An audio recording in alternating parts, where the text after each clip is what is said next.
Hello and welcome to 2K22. Today we are going to learn how to get easier steals, or at least make them easier to get. So let's go ahead and get started here. First of all, let's take a look at an example of what not to do, and that is playing defense too tight, where when one pushes the button, instead of knocking out the ball, we get called for a foul. It's a little bit tricky getting that spacing down, but we don't want to play too tight a defense, or more than likely we're going to get called for a foul.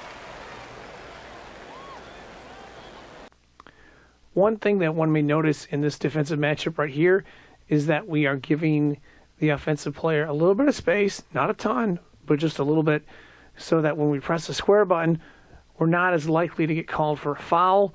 Here we're able to knock the ball loose right there and take possession. Right here we have control of Tobias Harris, number 12. Now one quick point here, and that is one can use the right stick. I believe it's either right or left for a more specific swipe. I prefer the square. It's easier for most players, but if you get good with the pro stick, you can actually improve your chances. Here we're simply going to give him some space. We get in position. We're going to press that square button to swipe. We hit the ball at the right time, and we are able to get a nice steal right there. To summarize, I've had my best of luck when keeping a little bit of space, not too much space, but you don't want to get called for a lot of fouls and then going ahead and pressing that square button.